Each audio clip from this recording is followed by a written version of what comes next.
Hola, buenos días. Soy la bachiller Yaneymar Reina de la carrera de Educación Especial, Mención, Audición y Lenguaje. Y hoy, en relación con la materia de anomalías del desarrollo humano, voy a exponer sobre el tema de el trastorno por déficit de atención e hiperactividad, TDAH. ¿Qué es el TDAH? Es una alteración del desarrollo cerebral que afecta el proceso de maduración de distintas zonas del cerebro. Esto repercute en la actividad, función cerebral y regulación de la conducta y las emociones.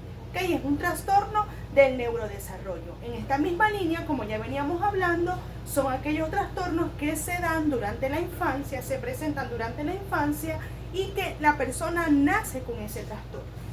Se caracteriza porque hay un déficit de atención, hiperactividad e impulsividad. ¿Cómo así que hay un déficit en la atención? Dificultad para sostener y dirigir la atención. Hiperactividad, déficit en el control del movimiento, para controlar el movimiento. E impulsividad se caracteriza por la dificultad en controlar la primera respuesta, actuar sin valorar las consecuencias, es decir, la impulsividad es como actuar sin pensar, ¿ok? Para el control de los impulsos, para la redundancia, tiene que ver impulsividad, impulsos. ¿Cuál es la etiología del TDAH? Bueno, en relación a la herencia, los factores genéticos, hay estudios que mencionan que juegan un papel muy importante en la transición del TDAH. Se ha encontrado que entre 10 y 35% de familiares cercanos a los niños con este diagnóstico tienen alta probabilidad de padecer este trastorno. Las complicaciones pre y postnatales, como infecciones provocadas por bacterias tóxicas en el torrente sanguíneo, retención de líquidos, enfermedades como la meningitis, desnutrición y fiebres elevadas. Sin embargo, cabe mencionar que los trastornos del neurodesarrollo aún se encuentran en estudio de cuáles son las causas exactas de cada trastorno, y el TDAH no escapa de esto. La estructura y actividad eléctrica del cerebro y neurotransmisores. Las investigaciones han demostrado que existe diferencia significativa en el tamaño de diferentes regiones cerebrales de personas que padecen TDAH, así como también en las estructuras cerebrales ligadas a la autorregulación del comportamiento y en los neurotransmisores, que lo vamos a ver más adelante. ¿Cuáles son los criterios diagnósticos? Bueno, se dividen entre criterios de inatención, hiperactividad e impulsividad, ¿ok? Los cuales deben estar presentes varios síntomas antes de los 12 años de edad. Se tiende a diagnosticar en la etapa escolar, no en la etapa preescolar, sino en la etapa escolar, en la primaria, cuando las demandas educativas son mayores, ¿ok? Puede estar presente en diversos contextos, es decir, que para determinar que una persona tiene TDAH, los criterios de inatención o de hiperactividad e impulsividad deben estar presentes en casa, en la escuela, en la clínica, en cualquier contexto social. Y debe cumplir mínimo 5 síntomas durante 6 meses. Entre los criterios de inatención, que sería el déficit de atención, se puede caracterizar por no prestar la suficiente atención a detalles o cometer errores por descuido, dificultad para mantener la atención sostenida, parece no escuchar cuando se le habla, tiende a no culminar las actividades, dificultad para realizar tareas que requieren esfuerzo mental sostenido o rechazo. Cabe destacar que algunos niños con TDAH tienden a presentar problemas escolares o situaciones en su aprendizaje, no porque tengan un trastorno de aprendizaje, aunque también puede venir combinado con mórbido, sino porque el déficit que hay en la atención, en el control de impulsos, puede repercutir en el proceso de enseñanza-aprendizaje o rechazar las actividades porque les cuesta mantener la atención durante lapsos de tiempo prolongado.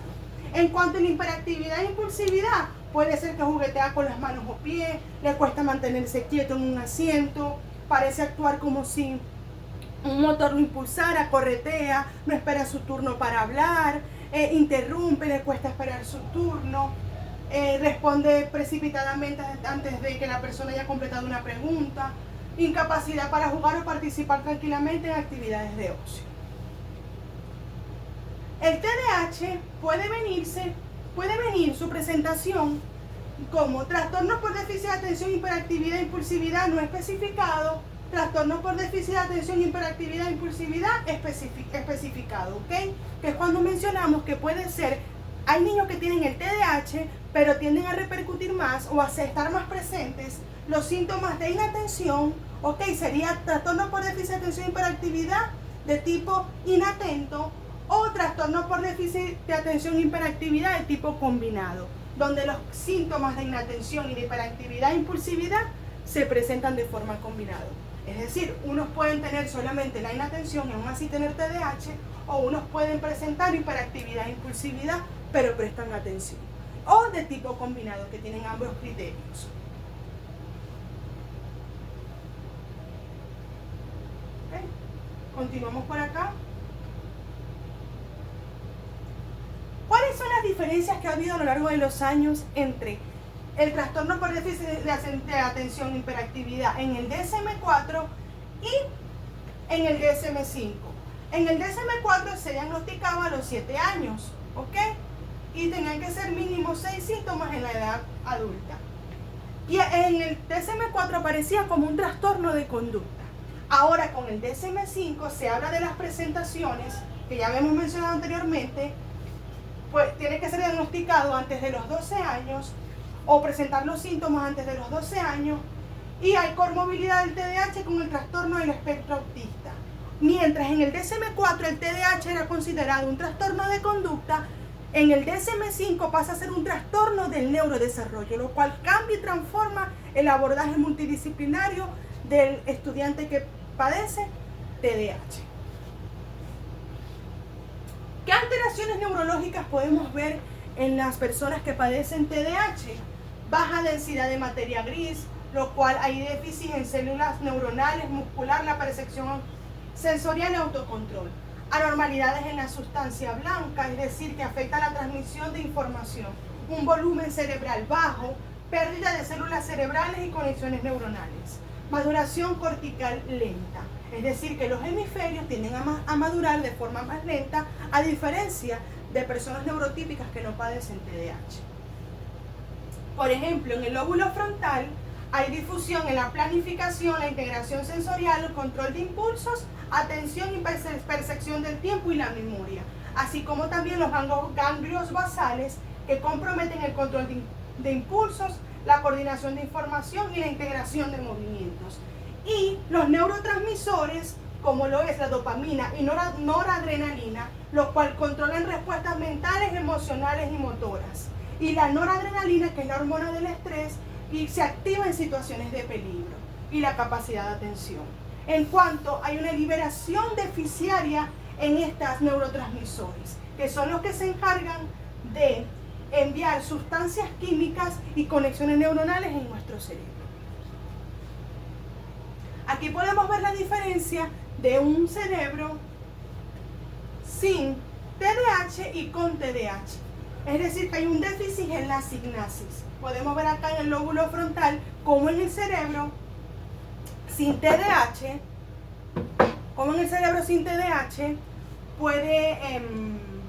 hay un déficit en la parte de las neuronas que se activan en el lóbulo frontal. TDAH y el aprendizaje. ¿Cuál es el mayor reto entonces entre el TDAH y el aprendizaje?